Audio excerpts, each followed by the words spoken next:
في تلميذ مدرسة عطيوه تجار مخدرات وراح يسوقوا بمدرسته بصفه. هيدا التلميذ بيكون شاطر بالمات. ليش نحن حكيناه؟ ما هي بتجي مرة واحدة جمعية المخدرات، نهار واحد بالسنة بتجي. هيدا الولد ذكي أو مش ذكي؟ عن شو عم تحكينا عن ذكاءات متعددة؟ هل ميسي، ليونيل ميسي لعيب الفوتبول، هل ذكي هو؟ هيدا الصبي موهوب بالموسيقى، هيدا الصبي لازم يدرس كل جمعة 12 ساعة موسيقى. يعني مثل كأنه شلنا هالسمكة من البحر وبدنا نعلمها كيف تركض. هيدا ضرب اخوات، كثير مواهب بهالمدارس. مش هيك انا طرحت 9 انواع ترمينات. الاقتصاد تبعولهم ببني على اقتصاد الفوتبول، اقتصاد كرة القدم. انا بحس المناهج تبعولنا منا لخدمة التلميذ. الصبي موهوب تلاقيها شو كان عم يعمل بالمدرسة؟ اس او اس جي ال اش ما له مطرح. انا حابب لبنان يربح المونديال بالفوتبول، ليش لا؟ ما بفهم ليش لا، بس مثل ما نحن ماشيين بلا ناخذ المونديال بالفوتبول.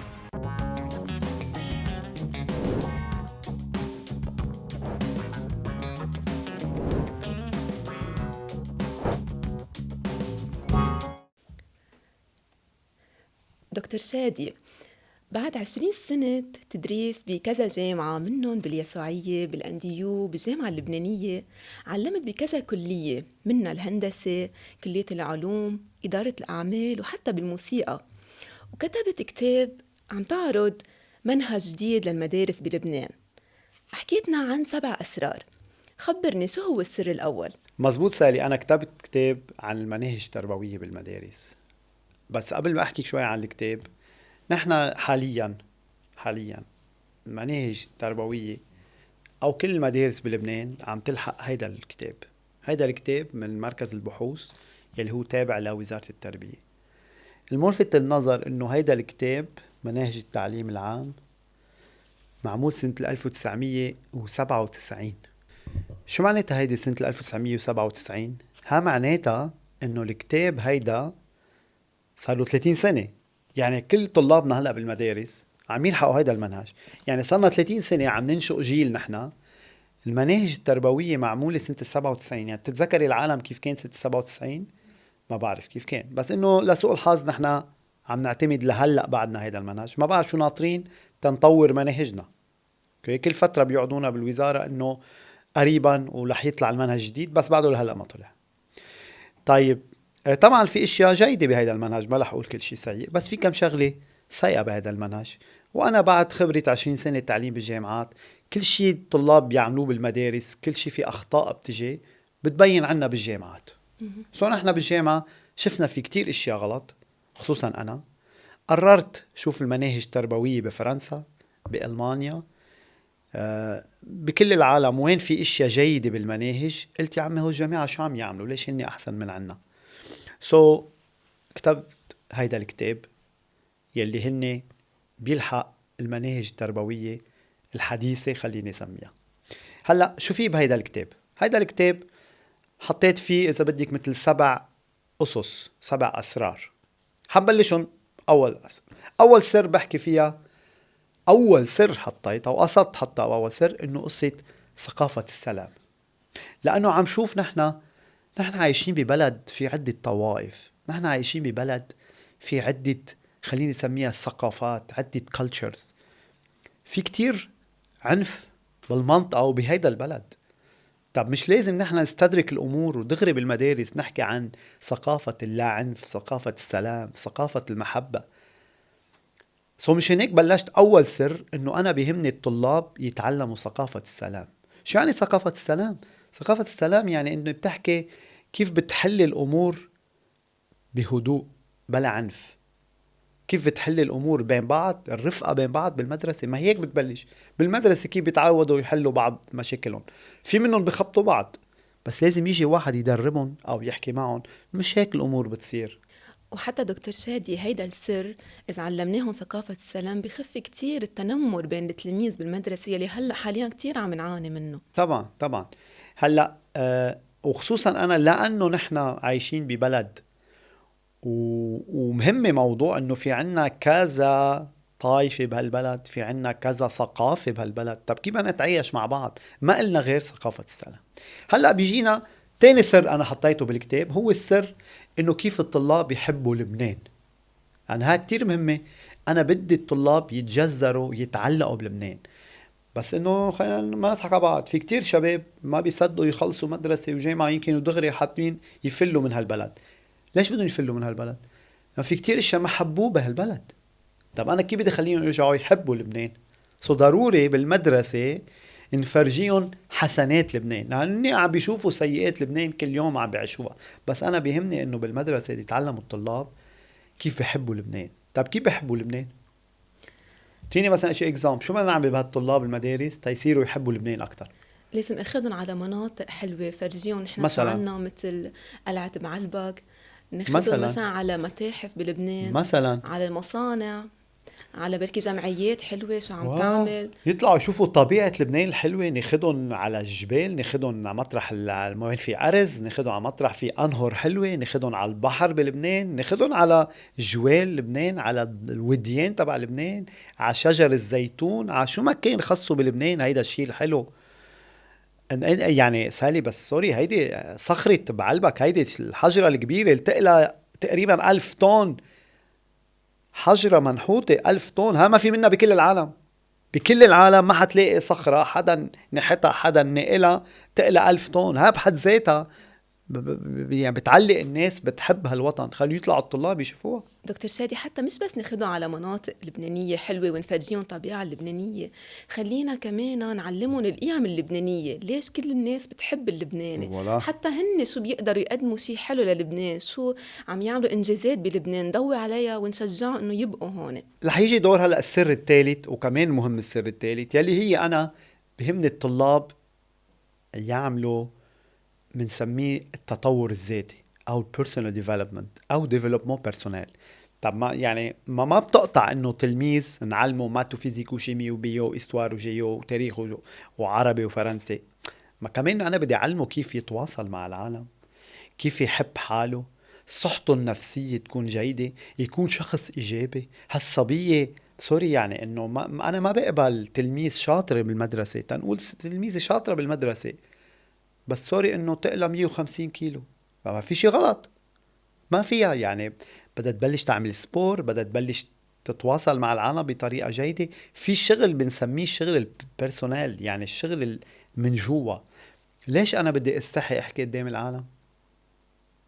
أنا عم بقترح بهيدا المنهج الجديد ساعة كل جمعة مواضيع خاصة بتطوير الذات. عم نحكي تطوير الذات يعني كيف أحكي وكيف أسمع وكيف أتواصل وكيف أتعلم أحترم الآخر وخليه يحكي يعني إشياء عن جد طلابنا أوقات ما بيعرفون. يعني في إشياء كتير ناقصة بالتطور الذاتي.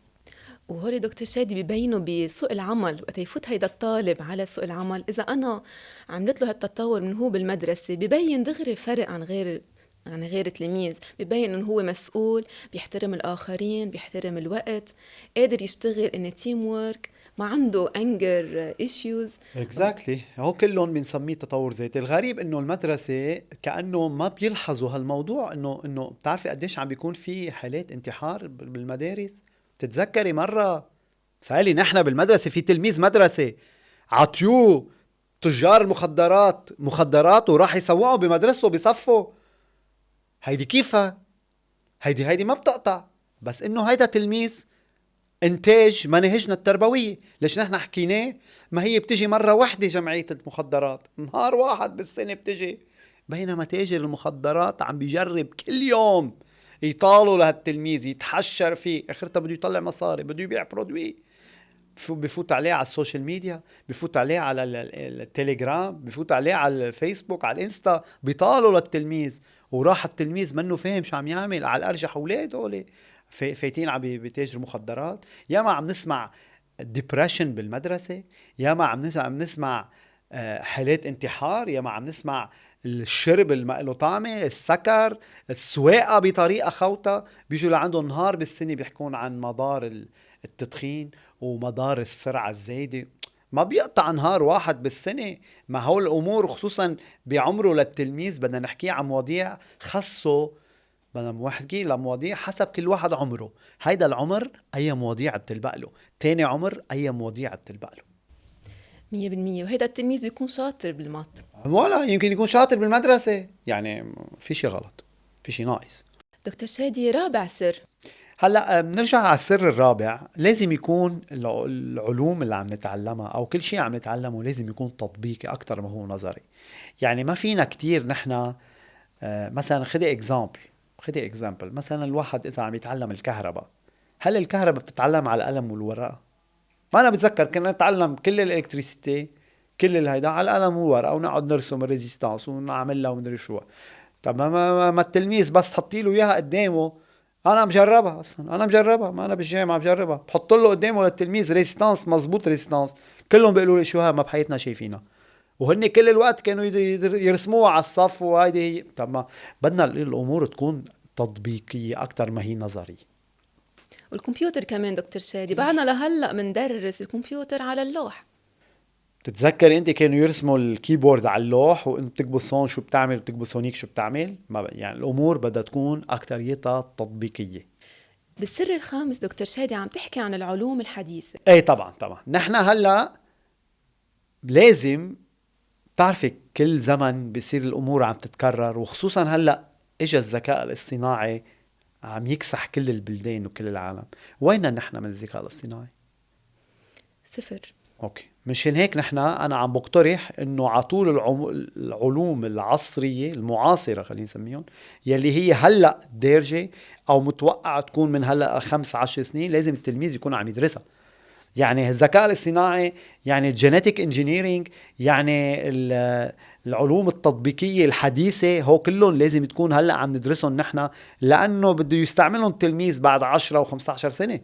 ما تنسى نحن عم نهيئ تلميذ ليكون قادر يفوت على سوق العمل بعد 15 سنه. اليوم دكتور شادي بتشوف على السوشيال ميديا في ولاد شاطرين كتير بالهاكينج. نعم. طب هيدا التلميذ ليش انا بعدني بالمدرسه ما عم نميله هالقدر؟ خليني رح جاوبك بس باخر هيدا على السر 7، لان انت عم تسرع علي. نحن السر 7 هو رح يحكي عن هيدي النقطه. بعد في السر 6 يلي هي موضوع اللغات. موضوع اللغات بعدها لهلا اللغات مهمه. يعني انا اذا بيصير لي تلميذ بالمدرسه علمه 6 لغات 8 لغات ما رح اقول لا، بس ولكن هلا بالقليله اللغه العربيه، فرنسي، انجليزي، وشو بيعيز لغات او شو شايف انا مثلا، شو بعرفني يمكن قريبا رح نشوف انه الصين او روسيا حيصير قوة اقليمية بالعالم اقتصادية. شو بيمنع علمه للتلميذ صيني او روسي؟ ما بيهمني شو ما كان، انا بيهمني هالتلميذ اعطيه بايده شيء يقدر يستعمله من هلا ل 10 20 30 سنة. وما في ولا يعني ما في منها هيدي انه تلميذ بقول لك لا ولا شو عم تعلمونا هالقد لغات. خلص التلميذ شو ما بتحطي له براسه بيمشي. هلا رح نوصل لاخر سر يلي هو اهم سر بهيدا الكتاب، يلي هو موضوع الذكاءات المتعدده، يلي هن الانتليجنس ملتيبل. نحن دكتور شادي بنعرف هيدا الشخص ذكي، هيدا الولد ذكي او مش ذكي. أي. عن شو عم تحكينا عن ذكاءات متعدده؟ 100%. نحن هون سالي نحن عم نحكي عن الذكاءات المتعدده. نحن بالمدرسة كله ودارج ومن زمان وجر بيقولوا والله هيدا التلميذ راسه سيانتيفيك. شو يعني هيدا التلميذ راسه سيانتيفيك؟ يعني شاطر بالمات وبالفيزيك. شاطر بالمات وبالسيانس وبهالاشياء وبالكمبيوتر يمكن وكذا، هيدا الزلمه بنقول عنه راسه سيانتيفيك. عظيم، في منهم هول الشبيبه والصبايا موجودين بالمدارس. هيدا التلميذ، طب انا اذا بشوف مثلا تلميذ شاطر كتير بالمات وتلميذ تاني كتير بيكره المات ومنه شاطر بالمات، معقول اعلمهم قد بعض مات؟ اكيد لا، حرام. طيب رح نروح موضوع المات والسيانس، هيدا الصبي اللي بنقول عنه سيانتيفيك. في تلميذ تاني بحب اللغات، بحب اللغة، بحب الفلسفة، بحب الشعر، بحب الزجل. هيدا التلميذ وين مطرحه؟ هيدا التلميذ عم نقوله عنه بالمدرسة نحن هيدا التلميذ الليترار. هيدا التلميذ بحب اللغات. عظيم. طب حطي قدامه تلميذين، مثلا هيدا التلميذ كتير شاطر بالمات وما كتير بحب اللغات، وهيدا التلميذ بحب كتير اللغات ومنه كتير شاطر بالمات. كيف لازم نعملهم بالمدرسة؟ طبعا في حد خليني نسميه المينيموم، انه طبعا هيدا كمان بده يدرس مات وهيدا كمان بده يدرس مات وهيدا بده يدرس لغات وهيدا بده يدرس لغات، بس الخطأ انه ندرسهم قد بعض. انا جاي اقترح انه يا خي اذا واحد موهوب بشغله بين عليه هو صغير موهوب بموضوع، خلينا نضغط عليه بهيدي الشغله اكتر من غيرها. بس كمان سالي، انا بدي اسالك سؤال، هل ميسي، ليونيل ميسي لعيب الفوتبول، هل ذكي هو؟ طبعا. ذكي بشو؟ ذكي بالرياضة. طيب، طب انا اذا عندي هلا تلميذ بالمدرسه ليكي ضرب الاخوات، ليكي ضرب الاخوات عندنا بالمدرسه، اذا انا عندي شي شاب او شي صبيه بالمدرسه عمرها 10 11 12 سنه موهوب كتير بالفوتبول، موهوب كتير بالفوتبول، شو بعلموها بالمدرسه؟ مثل غيرها. مات، فيزيك، شيمي، بيو، تاريخ، جغرافيا، لغات. يا شباب، يا جماعة، يا وزارة، يا مسؤولين، هيدا الزلمة يمكن يطلع the next ميسي، ما بعرف شو بعرفني ليش لا، او the next رونالدو. اللي ما بيحبوا ميسي في كتير بلبنان ما بيحبوا ميسي، بيحبوا رونالدو على راسي. طب هيدا الزلمة او هاي الصبية ليش ما منعلمها رياضة اكتر من غيرها؟ فوتبول او باسكت او فولي او بينبون او اللي بدك اياه، خلاص رياضيات. مش هيك انا عم اقول في ناس موهوبين بالرياضة، مش هيك اقترحت منهج تربوي حديث في ليترير، في سيانتيفيك، في رياضة، في موسيقى. ليش كم تلميذ نحن عنا بلبنان موسيقي موهوب بالموسيقى؟ ما بيقولوا موهوب. شو يعني موهوب؟ انا عم سميه ذكي بالموسيقى، بدنا نسميه موهوب بالموسيقى. طب هيدا التلميذ شو عم يعمل؟ شو عم يعمل بالصف؟ تعا دروس مات وفيزيك وشيمي وبيو استوار وتاريخ وجغرافيا ولغات. لك يا شباب، يا صبايا، يا جماعة، هيدا الصبي موهوب بالموسيقى، هيدا الصبي لازم يدرس كل جمعة 12 ساعة موسيقى. شو منازلين اللي فيه امور خارجة عن ما خص موهبته؟ يعني مثل كأنه شلنا هالسمكة من البحر وبدنا نعلمها كيف تركض هي ذاتها. او مثلا شايفين لهيك شي جاكور قاطع او شي نمر قاطع عم يركض بسرعة، بنقول له تعال هون وقف، نزال على البحر بدنا نعلمك كيف تسبح. هيدا ضرب اخوات. كل واحد بشو موهوب بدي انا اشتغل عليه. اذا صبي موهوب بالمدرسة سالي، اذا صبي موهوب بالمدرسة بقى انا عم شوفهم هلا في كتير مواهب بهالمدارس واحد موهوب مثلا بتلاقيه بفك كمبيوتر، بفوت بيعمل هاكينج، بيقول لك مثلا بدك فوت اعمل لك هاكينج لهيدا المبنى او هاي الوزارة او هاي الشركة. شو عم نعلمه لهذا التلميذ؟ تاريخ وجغرافيا وفلسفة وعلوم ومدري. هذا الصبي خلص اشتغلوا عليه على الكمبيوتر. مش هناك انا طرحت 9 انواع ترمينال. يعني انا اللي عم قوله يا صبية انت السنة شو عندك؟ بتقلك انا عندي ترمينال بالموسيقى. انت شو عندك؟ ترمينال اس في. انت شو عندك؟ ترمينال اس جي. انت شو عندك؟ ترمينال رياضة. كل يوم شو يعني الواحد بيدرس ترمينال رياضة؟ يعني كل يوم عنده 5-6 ساعات بالمدرسة، اكترية وقته بالرياضة. طبعا بيدرس شوية لغات وشوية مات وشوية هيدا، بس اكترية وقته بالرياضة. حرام الرياضيين بلبنان يا سالي. بيقعد الواحد اللي بده يدرس شيء بخصه بالرياضة، بتعرفي شو بيعمل؟ يروح يلعب فوتبول. بيروح بيلعب فوتبول بعد الظهر بالاكاديميه، وكل وقت بالمدرسه شو بيكون عم يعمل؟ يا اس او، يا اس في، يا اس جي، يا العش. ما له مطرح. وإذا فات على الجامعة كمان ما له مطرح. واو، بالجامعه ما له مطرح. عم بيضطروا الشباب يفوتوا اكتريتهم يعملوا اديوكاسيون فيزيك منيحه قريبه شوي، بس مش هذا اللي بده اياه هو. حتى هو بده يعمل رياضي محترف. يعني هول الشغل الاكاديميات. طب نحن بلبنان الوزاره وينهم يا عمي؟ ما هيدا الصبي، هيدا اللي عم نحكي عنه سالي. في بلدان بالعالم، في بلدان بالعالم، خدي اكزامبل الارجنتين، خدي اكزامبل البرازيل، الاقتصاد تبعولهم مبني على اقتصاد الفوتبول، اقتصاد كرة القدم. بتطلع مصاري هالشغلة.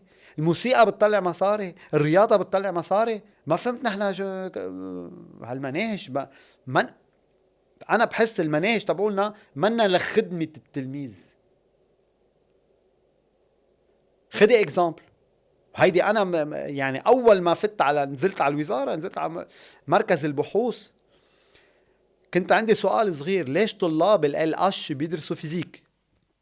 فعلا ليش؟ ليش طلاب ال اش بيدرسوا فيزيك؟ انا كوني علمت بكليه الهندسه وبعرف الطلاب كيف بيفهموا الفيزيك. طلاب ال اش بصيروا يحفظوا فورمولات ويحفظوا نظريات ومنهم فاهمين شيء. أنا عارف. دكتور شادي، في حادثة مهمة حابب تحكي عنها كنت. سهل، أنا ما بنسى كان مرة على التلفزيون عم بحضر إنه شبيبة الدفاع المدني الفاير فايترز البومبيي بعتقد بساحة الشهداء عم يعتصموا وعم يتظاهروا وعم بيطالبوا إنه يتثبتوا بالدولة. صرت فكر إنه هيدا شو هيدا ضرب اخوات. أنا ما يعني كيف إنه هالحكومة أو هالوزارة يا شباب في زلمة مستعد يقدم صحته وحياته ويعرض حاله للخطر تيطفين لنا شي حريقة أو تيخلص أو تيعمل شغله اللي بيعمله، عم يترجاكن إنه بليز سبتوني. ما عم بفهم هيدا ضرب اخوات. هيدا ليش مش ممكن الوزارة هي تكون معرضة للحريق شي مرة ويجي هو هيدا الشاب يخلصك؟ او نحن الحرايق بلبنان عم نترجى قبرص وتركيا مدري شو يجوا يعطونا يطفولنا. ما فهمت يعني عن جد ضرب اخوات عنا بمطارح الوزارات؟ كيف هالخبرية هيدي؟ هول الشباب بتمنى يكونوا موجود ناس مثلهم تعوا بدل ما يزيدوا له معاشاته وبدل ما يعطون زيادة ويهتموا فيهم زيادة. يعني هيدا اللي عم بحكيه أنا. هي ذاتها برجع على موضوع المناهج. أنا إذا هلأ بعرف لازم وزارة الشباب أو وزارة التربية هلأ لازم دغري تعمل سكان لكل الشعب اللبناني كله. وين في ناس موهوبين بالرياضة تدعي وراهم، وين في ناس موهوبين بالموسيقى تدعي وراهم. هيدا بنسموهم سكاوتس. ولك ما بنادي برشلونة بيبرم العالم كلها تيلاقي هيك ناس صغار موهوبين. منتبه، هي تجارة كمان يا سالي. شو يعني تجارة؟ يعني هيدا النادي برشلونة لتسي بيروح بيلاقي له شي صبي صغير بنادي مدري وين بنص الارجنتين، بيلاقيه بياخده. قديش حقه الصبي الصغير بهالعمر؟ بيشتروه بقديه بيشتروه؟ أكيد بمبلغ معقول، ما ما بكلفهم كان كتير. يعرفني $100,000 بيحكوا أهله خليه يجي يتمرن. ما هيدا اللي صار بليونيل ميسي. أخدوه فوتوه على أكاديمي، بلش بالأكاديمي جونيور تبع برشلونة. قديش كان بالأول؟ قديش كان سعره من ليونيل ميسي؟ قديش كانت سنته؟ هلأ قديش صارت سنته؟ قديش صار مطلع مصاري ليونيل ميسي للأرجنتين كلها وللعالم كلها؟ انت عم تحكي بمبالغ كبرى، عم نحكي بمواهب. لازم الدولة وين في مواهب ناس بالكمبيوتر أنا بعرفهم، أنا بعلمتهم. صبي موهوب تلاقيها شو كان عم يعمل بالمدرسة؟ SE SG LH ما له مطرح. هيدا الصبي موهوب بدق بيانو بطريقة غريبة. شوي بتلاقيه بالمدرسة. شو كنت عم تدرس بالمدرسة؟ كنت عم بدرس SE. وات؟ هيدا عملك نحن المناهج مش هناك. خلص جيت أنا قلت صار بدها الأمور تغيير. حرام يعني هدر مواهب وهدر مستقبل شباب. والموضوع ما بيأثر بس عليهم، عليه وعلى عائلته وعلى دولته كلها سوا. أنا بخسر. عم تتخيلي في عنا شاب بلبنان كان في احتمال يطلع مثل the next Messi وما طلع؟ خسارة.